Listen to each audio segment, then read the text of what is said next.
Hello there, and welcome back to the QCraft Ditch Summit, where we are all about equipping you and inspire a lot of you teaching in the classroom. And even if you don't think there's a connection on this to what you do in the class, you're going to come away with this from this with a lot of things that I think that you can use that are going to be really practical and useful. So with that all said,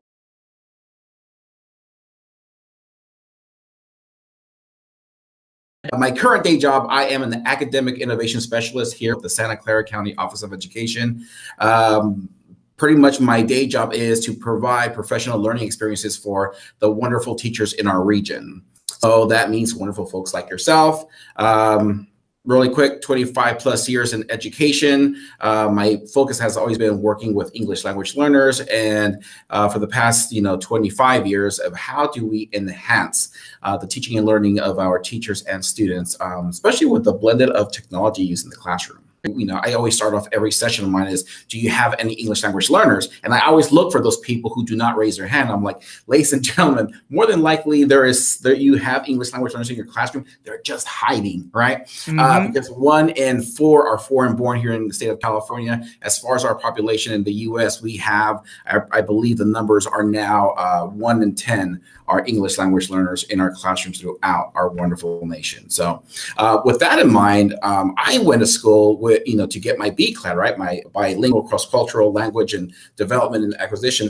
And this is what I wanted to do. But over the years, we have seen folks who did not intend to teach English language learners that are now falling into that because that's just the state that we're in. So what do you do? What's, what are some techniques that you can use right off the bat?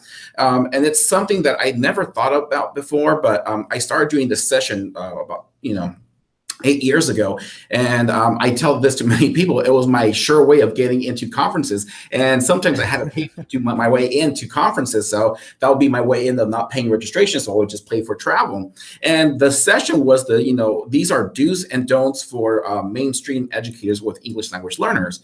And I just thought, okay, this is something that everyone should know how to do. And the reality was, no, right. People were not aware. So after a while, I just thought, okay, well, maybe we should develop this a little bit more. So develop courses and presentations throughout and working with different districts. And, every time that I think, okay, we're now done with this topic, let's move on to the higher order thinking stuff. The answer is no, because there's now more people who are experiencing, that concept of I am now here as a teacher. I've never, taken any courses. So what do I do? Yeah. And do you think you can kind of put your finger on the pulse, so to speak, of kind of what the situation is like for those teachers that you were just describing, the ones who are kind of being thrust into this role but don't totally know? What are some of the things that they tell you about the challenge that comes with all of this? The students who not only they're not at level, they don't understand the language. So they don't know you, they can't understand you. So what do you do? And you might or might not have a teacher specifically to help you out with those English language learners. So what do you do? And then you have the other component of teachers, always trying to say, oh, I don't have time to learn this, right? The PD that we have is just, it's overwhelming. So where can I even begin? And it's that dialogue that people are to have with the whole community around them. And that includes the leadership, that includes other teachers in the same area, because we see it far too much, even up until this date, where teachers walk into their classrooms, close the door, and it's now their world. And they're not connecting with outside folks. They're not growing their PLN. They're not seeking those resources that are readily available pretty much anywhere you go now. So that's, that's the hard component. And as, especially if you're a teacher, who is new to teaching, and you're now all of a sudden hit with this, I can understand why it could be overwhelming, because you do have to do things differently, but it's okay. The first thing I tell folks is, once you understand what you're doing, being a teacher with ELLs is one of the few, it's It's one of the few things where I tell folks is once you get into it, you see what you're doing automatically, because once kids get it, they start learning language really, really quickly, right? So if you've ever been to any other country, you know that the longer you're there, you're starting to pick up some, a few things, what I call the unacademic, right? The street language. And for most of us, if we do have ELL, especially in the upper grades, we think, oh, they understand, they don't need that academic support. And that's where a lot of the things fall off for a lot of our learners. So for a teacher, if you have those kids who are brand spanking new, you have newcomers coming in, or you have kids who have very, very limited amount of English proficiency, those are the ones that really, really need help. So yeah, that I think more in language class when you were in high school. Oh yeah, well, I didn't teach high school Spanish. Yeah, it was Spanish that I was learning. So let's just pretend we pick up this young Matt Miller straight before he takes off his gown after graduation, and we place him right in the middle of Guadalajara, Mexico. How would he do? He might be able to do a couple of things, but that academic Spanish is still not super usable, I don't think. So what I tell folks, right, and that's pretty much whether you took 3 years, 2 years, or 4 years, if you have the opportunity, and maybe we'll put this on the notes, there's this wonderful video from Saturday Night Live, and it shows what the world would be like if all we ran on was the language that we developed during our 4 years of a foreign language, which is very minimal and it's very funny. But what I tell teachers to do is when you're in that situation and you have these students who are at ground zero, with meaning they don't understand anything, right? This is the first time. And for many of our students, it might be their first time even in a school setting. So what I tell my folks is we go back to survival, right? So I always think, make sure that you give your students the language so they understand, what do you need to use? May I go to the bathroom? Can I go and get a pencil? Or can I, that type of language, and I call that survival language because that's what they need to do first. And then after that, figure out what their language proficiencies are, right? Now, because we're talking to a large audience here in the state of California, we use 3 different levels. We use emerging, expanding, and bridging. But depending on where you're at, it might be anywhere between 5 to 6 different phases, right? Mm-hmm.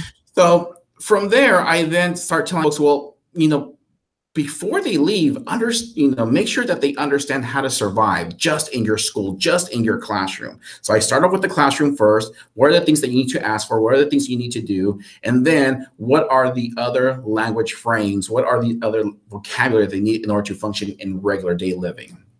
So that's where I tell folks, that's what you need to do. And of course, with anything else, get some writing prompts, get some writing sentence starters, have those written out on the board. So that way you're always modeling. They have a frame so they can always go to.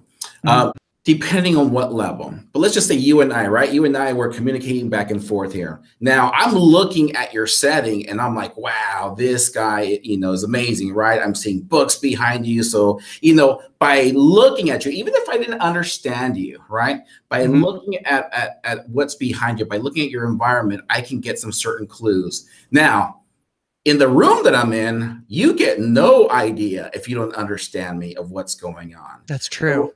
So, we talk about comprehensible input, right? We talk about, using gestures with your hands. So I think Matt is brilliant, right? Or you're looking down, you didn't see what I was doing, but sorry. Yeah. Oh, that's okay. And, so using Relia, using pictures in order as you're speaking, slow your pitch down at the same time. Oh, and my favorite that I see this all the time, right? Look at this. People, when they're introducing something, they get up to the board, and I don't know if you can still hear me. Yep, we can. All right. As I'm continuing to talk to you, you might or might have no idea what the heck I was talking about. Because when you're learning a new language, the first thing you do is like, what is that guy saying? Very carefully about, the content that you're going over. And, best of all, I think for teachers, is once you have those small little things down, you get to see the language being learned by students. Because here's the wonderful thing about teaching ELLs. As soon as they learn it, they're going to practice it. Yep. The more they practice, the more you get to see that in the classroom. So that's when teachers get excited, like, oh, I just taught them this, and they're now saying it. They're now practicing that language. So at the very beginning, that's what we would do. Yeah. Other things, YouTube channel where she's doing exactly this.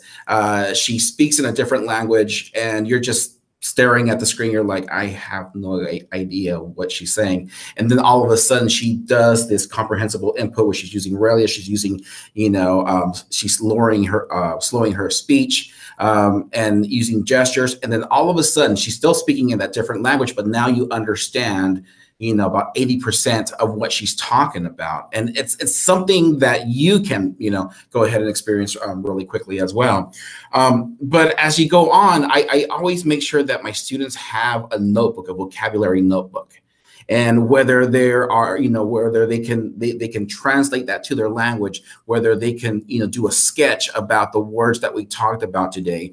I have my students practice every single day as much as possible. Whatever they learn, they go to the 4 language domains of listening to it, of speaking it, and then, trying to read it and write it on their own, so it becomes more meaningful to them. But at the very beginning, the oral practice and the writing down of what they're producing is very, very important. And like I said before, there's different levels of language development. But at the very beginning, I try to narrow it down to at least 3 things that people should do off the bat. So we talked about before, showing visuals, showing different objects.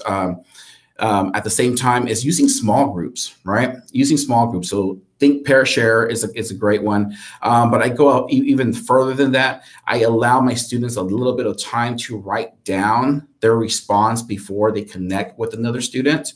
Yeah. And when we think about that, it's that time factor. Time factor means so much for a person learning a new language. And the other thing we have to think about as well is, and I didn't state this in the very beginning, but English was my second language, and I remember this from my past. And when in school, I remember I had to work about 4 times as hard, but get only a quarter of the credit of the amount of work that I was doing.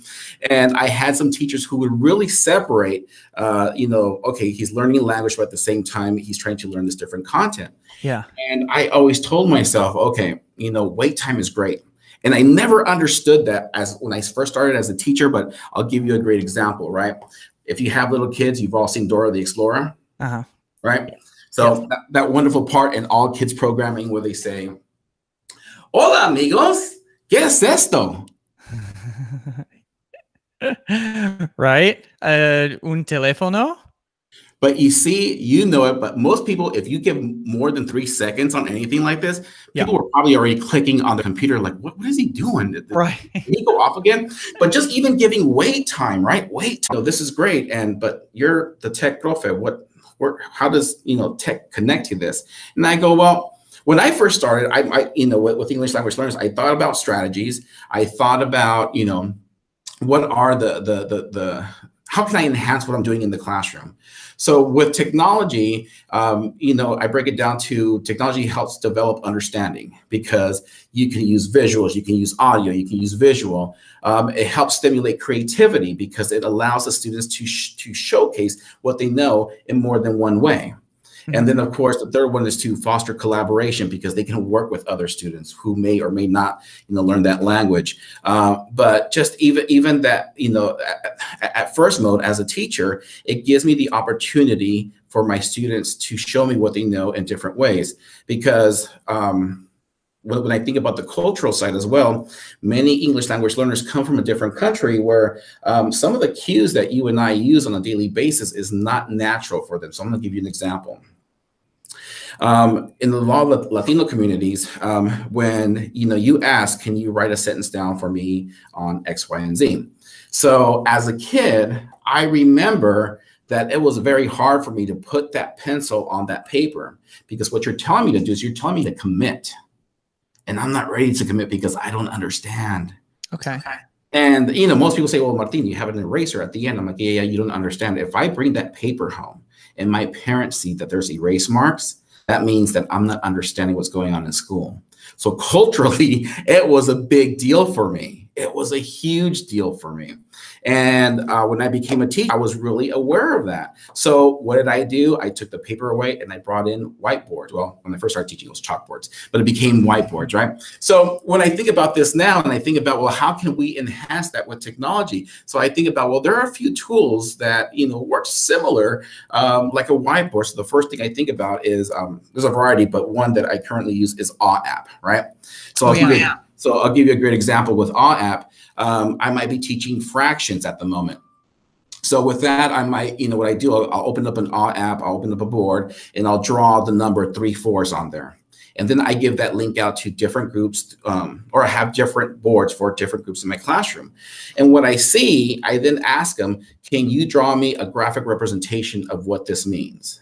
And what ends up happening is, as they're drawing, I get to understand really quickly whether or not they understand the concept. Because that's another thing that a lot of teachers don't do, is check on your ELLs frequently. So that is one that I highly recommend. So when people say, well, how do you, how can you do this? And I go, it's not hard. So yeah, perfect, right there, right? So in there, your fractions in there too. So yeah, feel free to keep talking. I'll be your So what students and teachers get out of this, first of all, teachers see whether or not the kids understand or comprehend their concepts. Number two, for students, not only are they trying to figure this out, but they're also getting modeling from other students at the same time, right? Mm-hmm. And what I like to do is I try not to give them a name, but what I normally do is I say, choose a different color than the one that I chose, and then go ahead and do your graphic representation of whatever that might be. And, once again, I'm always blown away by the different examples that, that students come out with.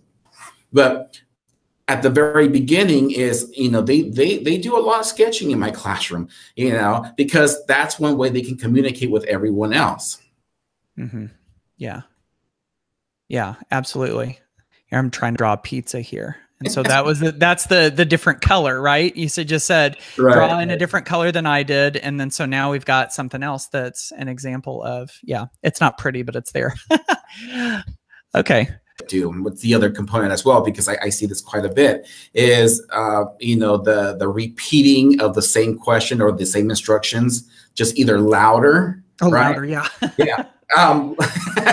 And the reality, that's never going to work. It's not that they didn't hear you, it's that they didn't understand. You don't need to get louder. You just need to, do it slower, or do it in a different way, right? Right. So, a great way to remedy that is to provide short targeted instruction followed by active responses, whatever that might be, and modeling that, right? Modeling what those responses would be. So that's what I'm saying, stuff like, ELL app, and the other one that I love, and I know it's very low tech. What's the name of it? Oh, the Plickers, right? Oh, Plickers, yeah. Yeah. So Plickers is, yes, no, A, B, C, or D. And we know that's very low level. But once again, when we're starting with, with English language learners, they also understand that, wow, okay, now I know who's getting it. Now I know who doesn't. And that's the other component that you also want to know, is who understands this vocabulary and who does not. Once again, technology comes back and allows you to enhance, or it becomes your superpower, because you can see that really, really quick, whether you're on the mark or, Matt, like you said, you're going a little bit too fast. And whether or not your students use technology in the classroom, this is very low tech. As long as a teacher has a mobile device, you can use something like Plickers as well. But speaking about that, let's give the kids all the tools that they need, because of the way I see it in the classroom in today's class is teaching and learning by all means necessary. Mm-hmm. So the app that I definitely make sure my students understand, and best yet, when they come back to open house, have them explain it to the parents, is Google Translate. Oh, yeah. The mobile version, because some people already know this, other people might not, but this thing has saved me so many other times where, you know, you pull up Google Translate in the mobile device and you have, they actually added a fourth one, but one of the first ones is where you click on the camera, you choose the language that it's in, and then you choose a language you want to translate to, and what you do is you just scan it over, and in live mode, it auto-magically comes on and translates it for you, right? Kind of looks like that, right? Yes, yes, yes. So, you know, before, of course, Google did what it normally does, buys out this wonderful technology and then makes it for free to everyone. I used to use this back in the day when it was called WordLens. WordLens, yeah. Yeah, and just to let you know, Matt, I spent $300 on WordLens because back in those wonderful days, it used to $100 per language. Oh my goodness. Are you serious? Yeah. So that's, of course, what we get for being early adopters. But, you know, it's one of those things that I love. And to give you another example is, you know, I worked with another district up here in Northern California who had a huge, you know, Farsi population coming in. And they didn't even have, you know, anybody in the community who spoke that. Of course, they downloaded the language, and there's a feature where you hit the microphone and you can speak into it in English and then give it just a, you know, a quarter of a second, like I said, wait time, and then they'll automatically push it out in the different language, and then you can now start a conversation. So even if, you know, you don't understand the language, you can still have somewhat of the conversation with the parent or with the student. And I get this all the time, but Martin, it's not 100%. Okay, if you've ever been to another country, it doesn't matter whether you're 100%. If you're getting the gist, and once again, we're talking about survival English at this moment, just to get the kid up and running, just to get them into that culture, get them into that knowledge. Like, okay, I can understand somewhat of what's going on, and these are ways. So 6, 15. Oh, she's now 20. Oh, good Lord. And 22, right? So I have that gamut. And when I see my kids go through it and I see their friends go through it, I also think, well, we're living in different times. So how do we help those kids, you know, make those connections? And one thing I see all the time what teachers do is, you know, I have to water down my curriculum because, you know, they just don't have the language. And I'm like, no, right.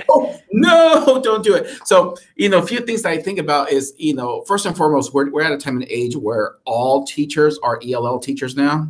Doesn't matter what, you know, whether you went to school for it or not, doesn't matter what content you teach, you are an ELL teacher. So here's a great little trick about, you know, the whole concept, right? You know, Newsella, right? Yes, Newsella, absolutely. So I love that. But what, you know, Newsella, it's great, and some teachers great, but they also want to get different content. So I'm going to give you a trick to Newsella out certain other web spaces, right? So here's a plethora of these small little Google Chrome extensions that you can use. The first one that I'm going to tell you about is something called Crafty Level. Right. And so if you go to Crafty Level or go to crafty184.com, oh, there you go. Mm-hmm. Crafty Level. So what Crafty does, if you scroll down a little bit, it's the first one on your top left. What it does, you pretty much go to any website and it'll give you the Flesh Kincaid reading level of that particular website. Wow. Why is this important? Because sometimes we send kids off to, you know, certain web pages that they really can't understand, right?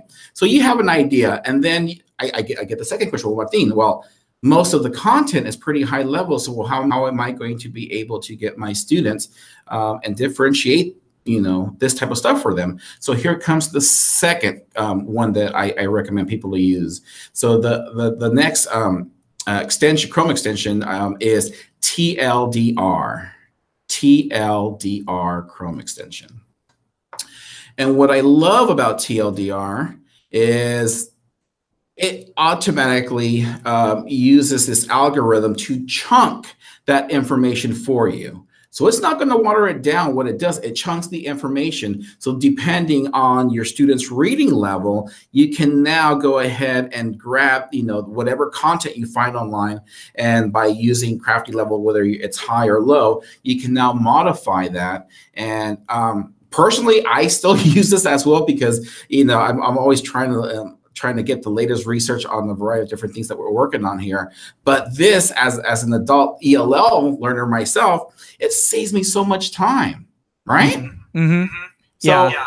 And it's one of those things that I tell folks is, you know, let's pretend it's 2018 and let's use these tools and show our kids how to use this, because most of our teachers now understand that a lot of their content is now moving online. And these are just extra tools. These are just extra scaffolds that we need to use with our ELLs. Yeah, definitely. Did you know, by the way, you have TLDR up here. You know what TLDR stands for? Maybe the folks watching maybe didn't know or aren't familiar with this.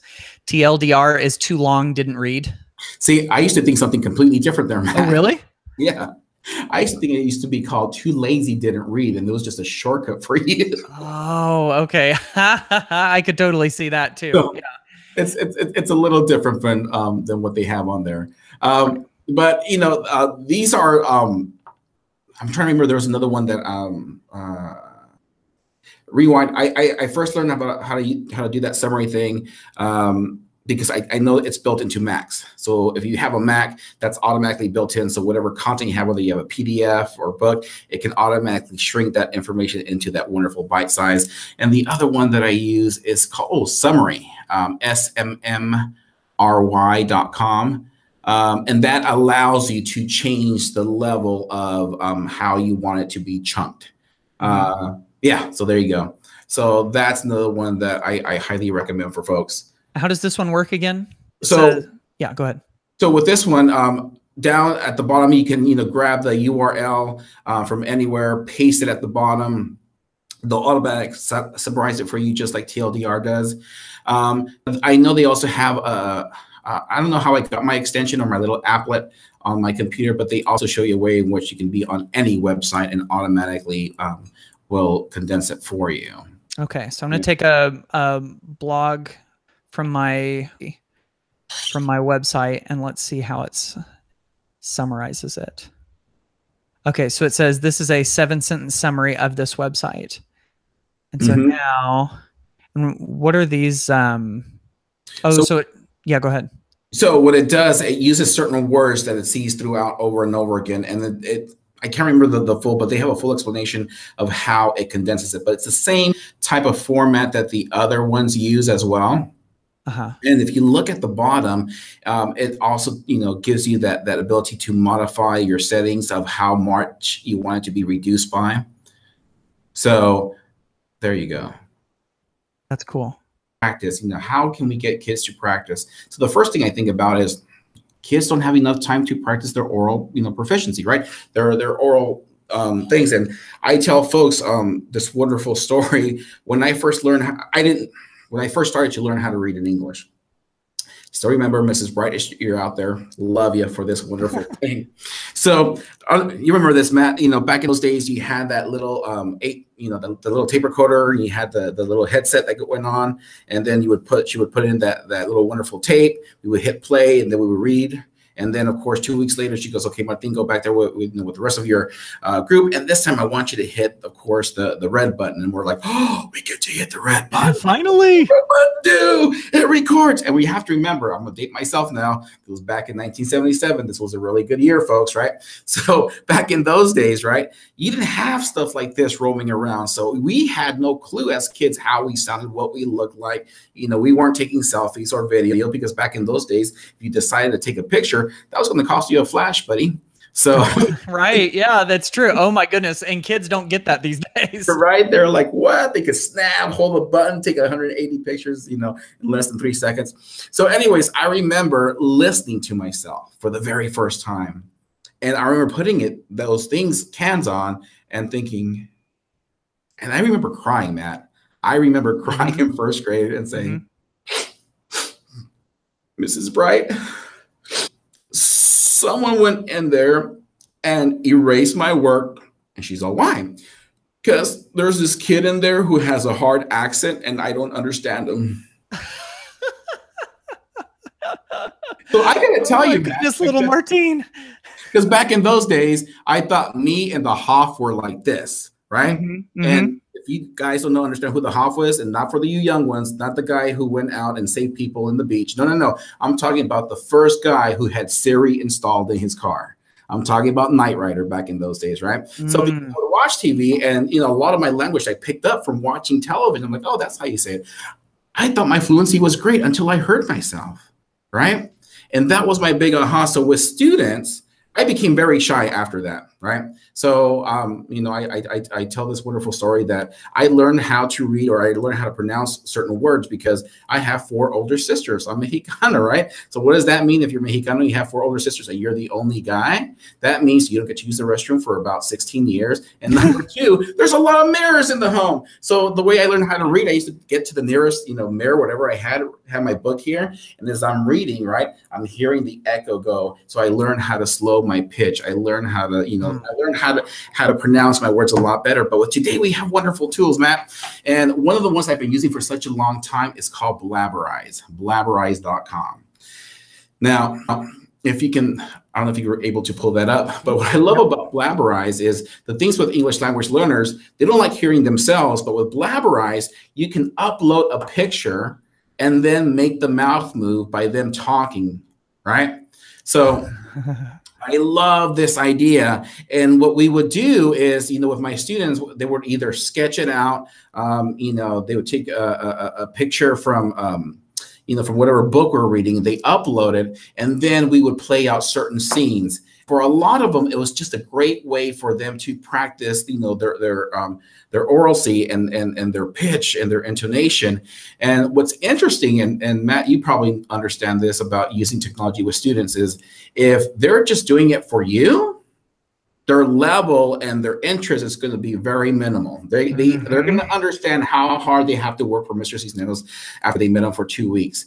But as soon as they understand, oh, no, that, you know, not only are you going to post this, but, you know, you're going to have 2 people give you feedback on your creation, all of a sudden they're now spending a little bit more time. And the way I tell it to teachers is similar to the way, you know, how you go in and, you know, I don't know if you remember the last time you recorded your outgoing message. I know I do. Hola, usted ha llamado. I'm like, oh, they're not going to understand that. Hi, you have, oh no, I shouldn't say it, right? So it takes about at least 4 or 5 times for us to record our outgoing messages. For students learning a new language, where they hear themselves, they laugh, they're like, oh my gosh, is that what I sound like? And they practice and they practice and practice. And the wonderful thing about Blabberize, and there's other stuff, Chatterpix is another one, you know, there's quite a few of them out there, that what they do is they take it outside of the classroom, and what they're doing is they're practicing their vocabulary, they're practicing their speech, they're listening, right? Once again, what do we want them to do? Is we want them to use all 4 different language domains at the very beginning as they're starting off. So for a new teacher, these are some really great tools that you can start using right off the bat. And like I said, they're free, they're fun. Trying to remember the other ones, but there's a few out there, and hopefully I'll send those to you, Matt, and we can put those down on the list as well. Yeah, and if there's any of those that you haven't thought of, then we'll stick those down in the resources for this video. And by the way, if you're seeing this at the Ditch Summit website, down below the video, if you scroll down, you got all of the links that Martine wants to share with you. We've got all sorts of stuff here, and this has been an awesome compilation of the do's, of the don'ts, of the ways that technology can enhance and improve what we do in the classroom, which has been awesome. So so Martine, real quick before we go, if you can unmute yourself again, sorry. And I know it was a little bit of a struggle last time.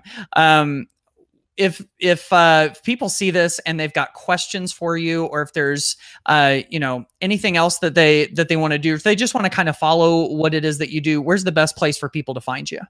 Best place to find me is on Twitter at the Tech Profe.